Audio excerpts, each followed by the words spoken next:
Hello everyone, I am Uriah Heep, and this is my Literary Cafe. Welcome to the Great American Novel Series presented by the Author's Matrix. In this episode, we'll be looking at Chapter 18 of The Village Idiot. As you recall, in Chapter 17, it ended with Nigel pleading to Addison, "What do I do? Do I turn on you? Do I stand up for truth?" It's a big decision.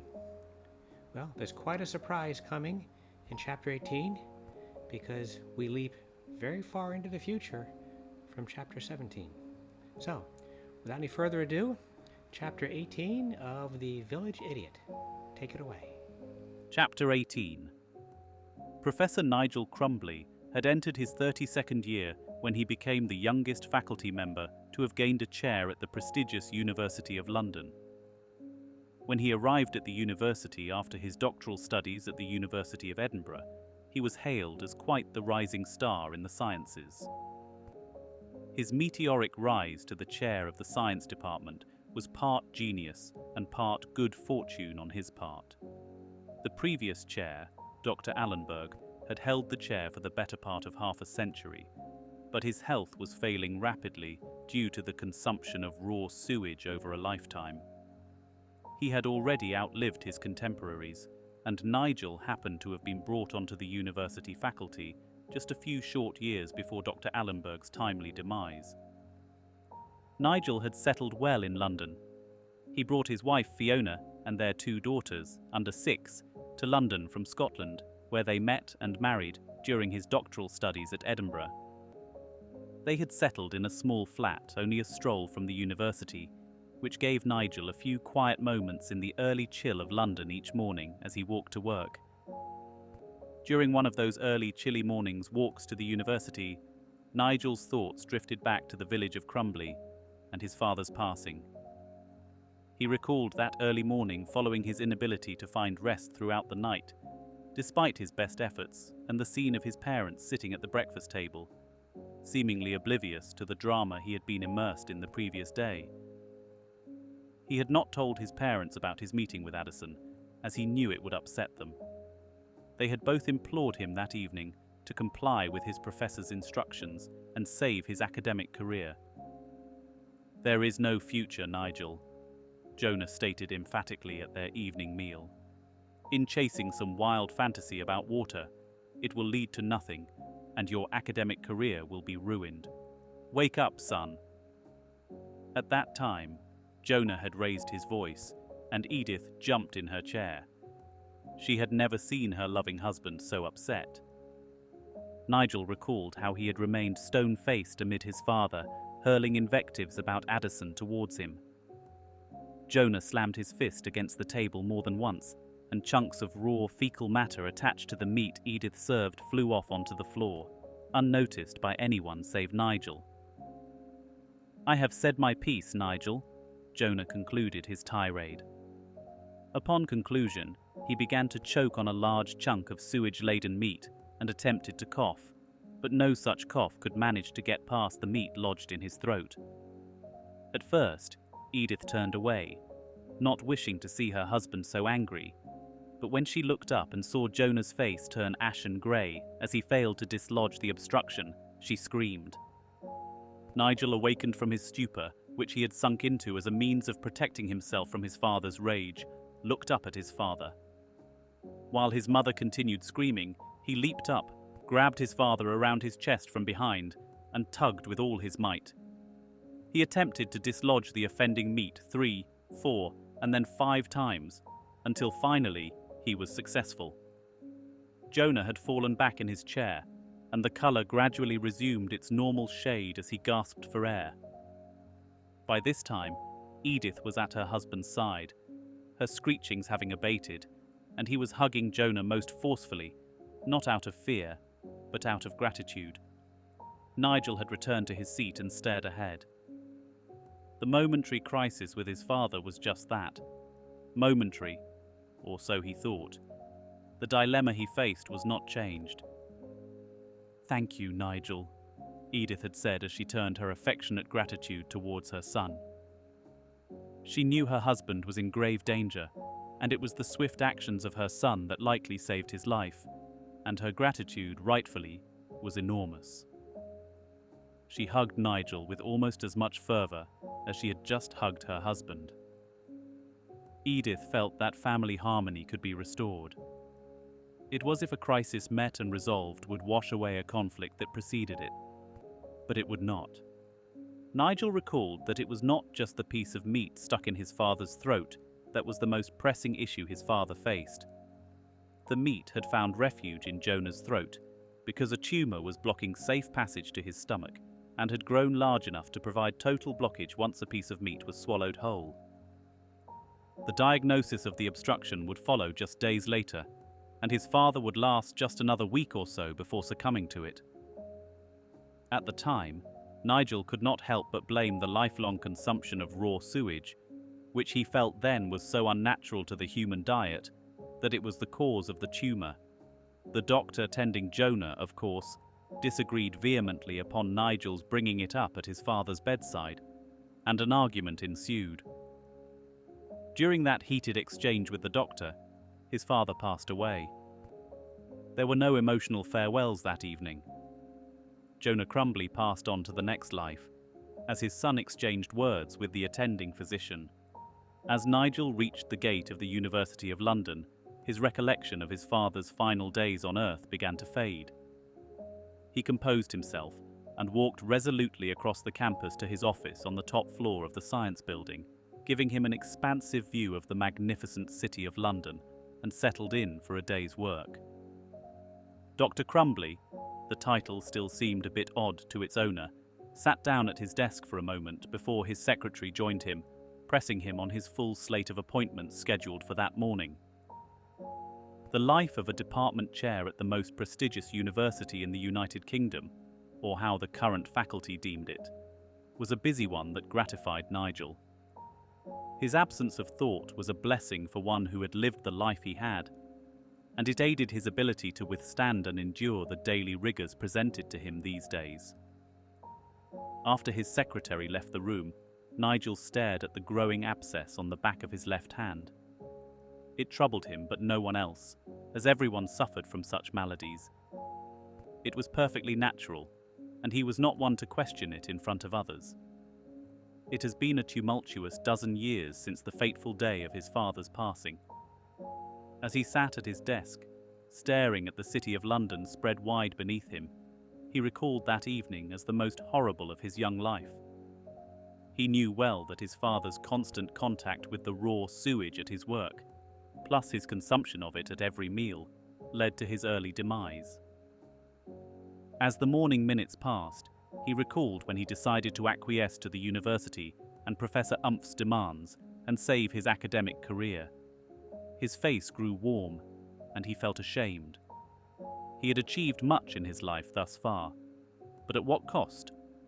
The resumption of his studies gratified the faculty at the university, and no one more than Dean Bugg. Nigel felt it was a Pyrrhic victory for him, and he has suffered for it ever since.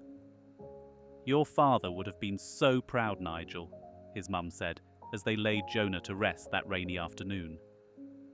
Nigel did not feel proud. Indeed, he felt like he had turned his back on the truth and suffered terribly.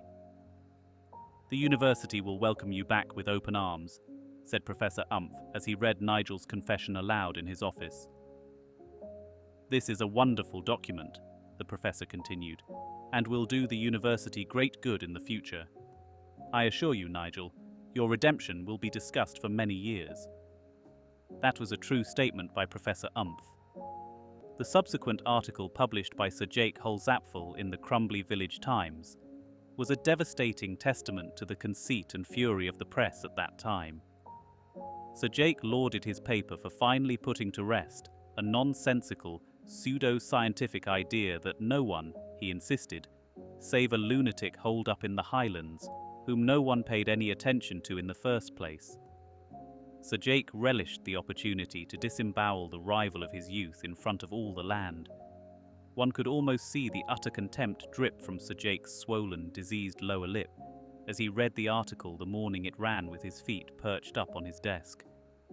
It was unusual for a publisher to contribute to the writing of such an article, but Sir Jake could not resist the temptation and added a few well-placed barbs at Addison for good measure.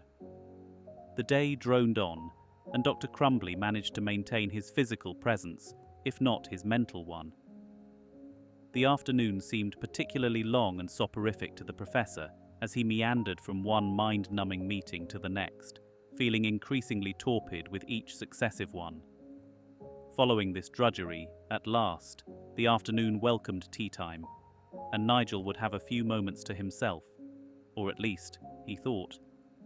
Along with the tea brought into his office by his secretary at precisely the designated time, Dr. Higgins, a long-time associate of Nigel, accompanied the tea service as the professor welcomed himself to join him for a spot of tea. "I don't mind if I join you, Crumbly," Dr. Theodore Higgins announced, serving as invitee and inviter at once as he entered Nigel's office right behind the secretary. Dr. Higgins was a large man, bordering on morbid obesity, yet he seemed to glide around a room as if his weight did not impede his movement. He tended to be overbearing and rude, which appeared to be quite a compliment to his size. Nigel detested him. "Crumbly," Dr. Higgins began as he helped himself to a cup of hot tea, overflowing with fecal matter dredged up that morning by the bakery from the trench across the street from the university's science building. "I've been giving a great deal of thought to that paper you presented on environmental biology at the Greater London Science Symposium for university faculty last week." Not waiting for a reaction from Nigel, Doctor. Higgins helped himself to more than a handful of freshly baked crumpets baked that morning and prepared with raw sewer water. "I was puzzled, my friend," Dr. Higgins continued as he swallowed the crumpets, "by a seemingly random remark you made while presenting your paper, which, I might add, I thought was brilliant." "What was that, Higgins?" Nigel inquired as he drank the fecal-filled tea, as he tried to disguise his utter disgust at the practice. "Well, it is certainly not my place to question the chairman of our department, Crumbly," Dr. Higgins continued, "but you made an oblique reference to water and its properties that, quite frankly, confused me." "In what way, Higgins?" Nigel asked politely. He had drunk enough tea by this time and felt the need to vomit, but held it back out of respect for his guest and the lack of a nearby water closet. Dr. Higgins helped himself to yet another crumpet and vigorously washed it down with more rancid tea, much to the apparent repugnance of Nigel, partly because what he was witnessing abhorred him, and partially because he had joined in with such behaviour, which was worse. "Well, Crumbly," Dr. Higgins continued once he had swallowed his last crumpet for the moment, "what did you mean when you stated something about the sewage water? We all enjoy in life? I don't recall exactly the words you used, but I had the feeling that you were questioning such a practice." Dr. Higgins paused for a moment, then continued his assault. "It was almost like you were questioning, as a brilliant man of science, the actual use of sewage water for all our societal needs. That, of course, would be quite out of bounds and almost downright heretical if you ask me, Crumbly." Nigel noticed and resented the blatant flattery in Dr. Higgins' comment. His insistence on referring to him and his work as in the field of brilliance was merely a self-serving compliment to himself, as Dr. Higgins was sure that the chair now occupied by Nigel rightly belonged to him. If Dr. Higgins thought himself exceedingly more brilliant than his competitor, Dr. Crumbly, then, logically, his brilliance must shine that much brighter. Such was the thinking of one doctor. Higgins, as he reached for yet another crumpet, laced with fecal matter and reeking of that accompanying stench. Nigel stared at the obese, diseased man sitting across his desk from him, and thought he had never hated one so much as he hated this professor. Dr. Higgins merrily chomped away at yet another crumpet, only 3 left on the plate, and smiled brightly. His teeth, like so many others who have consumed a lifetime's worth of raw sewage over the years, were missing, making for gaping holes, and the ones were covered thickly with the remnants of the sewage digested most recently. "This is the life I have chosen," Nigel thought to himself. He waited for Doctor. Higgins to swallow the last crumpets on the plate before addressing his paper's questioning. I referred Dr. Higgins because there is a growing body of research that questions the ingestion of raw sewage and its effects on the human self. I was merely raising the issue in an academic setting. After vigorously wiping his swollen and blackened lips, Dr. Higgins put down his dainty napkin and sat back in his chair. "Research, Crumbly?" Dr. Higgins said almost matter-of-factly. "I do not recall any research in this field. Where did you come by it, perchance? I'd like to read more myself." Only a moment ago, Dr. Higgins stated that the very questioning of the use of raw sewage was tantamount to heresy, yet he is now asking for more information. Nigel realized at that moment that he had made a grave miscalculation. He did not consider Dr. Higgins a terribly bright individual, and had hoped, if he had given him a somewhat disinterested answer to his inquiry, that Dr. Higgins would ask no more. But that was not the case. Nigel had talked into a dilemma and saw no immediate way out. He had made that reference to water in his paper presented to the science faculty somewhat over his objections. He had dared not touch the subject since that day when he prostrated himself in front of Professor Umph at the university to rescue his academic career by selling out his soul. He had felt that he was put in an impossible situation. From his studies with Addison Way, he knew that raw sewage water consumed by humanity had a deleterious effect on everyone who used it for their daily needs. Of this fact, he had no doubt. But the world did not recognize this, leaving him hopeless.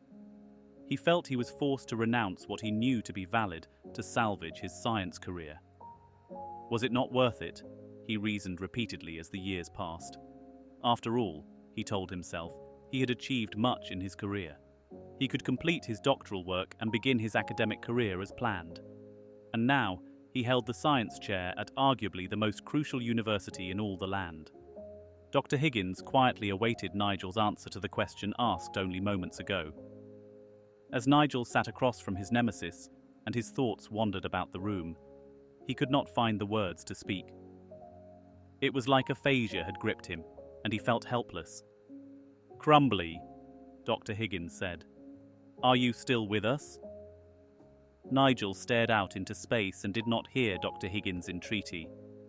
His mind seemed to race uncontrollably, yet remained rigid, unmoved.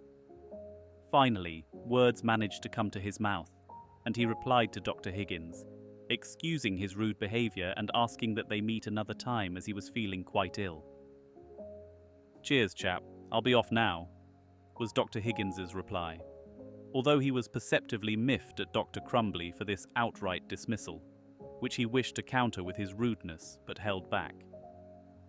"I've work to get to," Dr. Higgins continued as he managed to extricate himself from the chair he had occupied for nearly 30 minutes. He thanked Nigel for the share of the crumpets he had inhaled and made his way to the massive oaken door separating Nigel from the rest of the world. "I look forward to reading up on that research on sewage water next time, Doctor." "Crumbly. It sounds fascinating. I am always open to new ideas in the world of science. It is what keeps us all young." And with that remark, which neither Nigel believed nor Dr. Higgins meant sincerely, he was thankfully gone from Nigel's office, and he was left alone with his thoughts, painful as they were. That evening, Nigel arrived home just in time for his family's evening meal, and was greeted by his two daughters, Iona and Morag. The greeting he received from his daughters relieved some of the anguish he was nurturing on the walk home after that disturbing visit from Dr. Higgins.